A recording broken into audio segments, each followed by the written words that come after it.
Hello guys, welcome to our YouTube channel. जैसा कि thumbnail से आप लोगों को पता चल गया हो कि आज हम लोग यहाँ पे बात करने वाले हैं इलीगल अरेस्ट के बारे में। और अगर कोई भी आपको अरेस्ट कर लेता है तो उस संबंध में कैसे आप लोग जल्द से जल्द बेल पा सकते हैं, तो उसी के बारे में पूरा डिटेल से देखेंगे। साथ ही सुप्रीम कोर्ट के लेटेस्ट जजमेंट और हाई कोर्ट के जो है एकदम रिसेंट के जो जजमेंट है उसके बारे में हम लोग यहाँ पे देखने वाले हैं। तो आप लोगों ने मेनली देखा होगा, बहुत लोगों के खिलाफ कोई भी FIR दर्ज करा देता है और पुलिस वाले उनको जो है जाके अरेस्ट कर लेते हैं, लेकिन उनको वहाँ पे किसी प्रकार की जानकारी नहीं देते हैं कि किस गुनाह के बिना पे उनको जो है अरेस्ट किया गया है। उनको जो ग्राउंड्स है उसके बारे में नहीं बताते हैं कि आपके खिलाफ जो है क्या सबूत मिला है जिसके आधार पे वहाँ पे आपको अरेस्ट किया जा रहा है।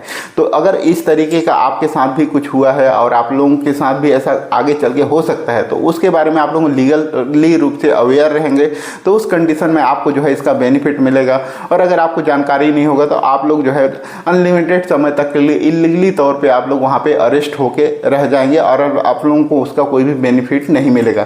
इसीलिए आप लोग जागरूक रहेंगे तभी आप अपने आप को वहाँ पर जो है प्रोटेक्ट कर सकते हैं। ये जो केस है उसमें भी जो है इसमें जो आरोपी है महेश पांडुरंग वो लीगली तौर पे अवेयर थे, जिसकी वजह से इनको जो है यहाँ पे इसका बेनिफिट मिला। इनको जो है 420 और एक अदर सेक्शन जो था IPC का उसके तहत उनको जो है अरेस्ट किया गया था। लेकिन जब अरेस्ट करते समय उनको जो है कोई भी वहाँ पे जानकारी नहीं दिया गया कि आप क्यों अरेस्ट किया जा रहा है, जिसके आधार पर उनको जब अरेस्ट किया, अरेस्ट करने के बाद मजिस्ट्रेट जो कोर्ट है उसमें 24 आवर्स के अंदर उनको जो है अपीयर करना होता है। तो उस समय जब अपीयर किए तो उनके द्वारा एक बेल लगाया गया। बेल में उनके द्वारा यह कहा गया कि उनको जो है इन्फॉर्मेशन नहीं दिया गया कि किस ग्राउंड के आधार पर उनको जो है वहाँ पे अरेस्ट किया गया है।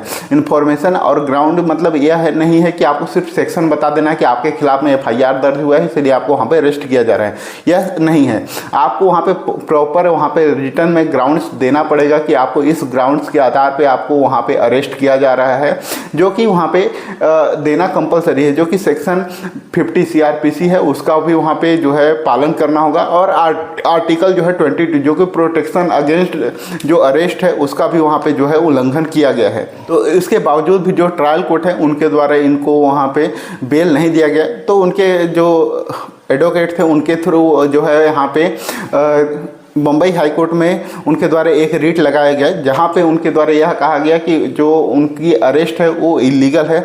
आर्टिकल 22 का जो है यहाँ पे वायलेशन हुआ है। साथ ही जो सेक्शन 50 है उसका भी प्रोसीजर को यहाँ पे फॉलो नहीं किया गया है। तो ये प्रोसीजर क्या होता है उसको हम लोग यहाँ पे देख लेते हैं कि उनको जो है रिटर्न में एक वहाँ पे ग्राउंड्स बताना पड़ेगा कि क्यों आपको वहाँ पे अरेस्ट किया जा रहा है।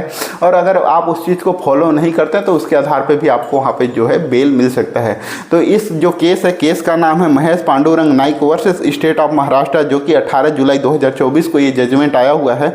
इस जजमेंट में जो है यहाँ पे जो सुप्रीम कोर्ट के जजमेंट था जो कि 2023 में आया हुआ था, Pankaj Bansal versus union of India, जो कि 3 अक्टूबर 2023 को यहाँ पे आया हुआ था, जिसको यहाँ पे हवाला देते हुए उनके द्वारा इसको वहाँ पे रिलीज कर दिया गया। इसमें एक चीज़ ये थी कि जैसे ही वहाँ पे रीट लगाया गया तो पुलिस थाने को एक वहाँ पे समन जारी किया गया, नोटिस जारी किया गया कि आपने इनको जो है ग्राउंड्स के बारे में अवेयर किया था या नहीं किया था। जब पुलिस को नोटिस मिला तो न्यायालय में उपस्थित हुए और उनके द्वारा जो है ओरली तौर पर बताया गया कि उनको इसके बारे में जानकारी दी गई थी, यानी सेक्शन 50 जो है उसका वहाँ पे फॉलो किया गया था।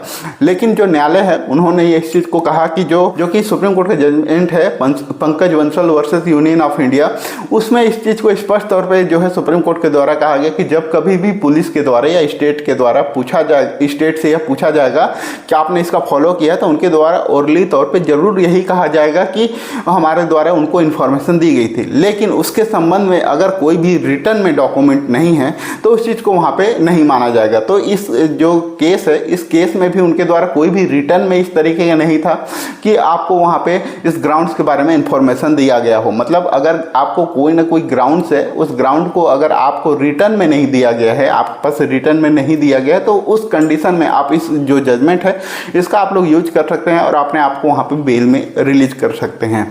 तो दोनों चीज़ें हैं, या सुप्रीम कोर्ट हाई कोर्ट दोनों का आप लोग जजमेंट का आप लोग यूज कर सकते हैं हैं और आपके अगेंस्ट में भी अगर रिटर्न में आपको कोई भी इंफॉर्मेशन नहीं दिया गया कि आप किस ग्राउंड के आधार पर आपको वहाँ पे अरेस्ट किया गया है, तो उस कंडीशन में आप लोग बेल लगा सकते हैं और इस जो जजमेंट का यूज करके आप लोग वहाँ पे बेल में रिलीज हो सकते हैं। तो आई थिंक आप लोगों को पूरा एक एक चीज़ क्लियर हो गया होगा। अगर आप लोगों को कोई भी डाउट हो तो कमेंट में कमेंट करके पूछ सकते हैं। अगर आप लोग कोई भी कानूनी समस्या आप लोग मेरे थ्रू पर्सनली कंसल्ट करना चाहते हैं तो डिस्क्रिप्शन बॉक्स में एक व्हाट्सएप लिंक दिया हुआ है, जिसके थ्रू आप लोग अपॉइंटमेंट बुक कराते हुए मेरे से अपनी कानूनी समस्या का हल पा सकते हैं। तो वीडियो अगर अच्छा लगा हो तो वीडियो को लाइक करें, चैनल को सब्सक्राइब कर लें ताकि आगे आप लोगों को इस तरह का और भी अपडेट देखने को मिल सके। वीडियो को लास्ट तक देखने के लिए आप सब लोगों का धन्यवाद। जय हिंद, जय भारत।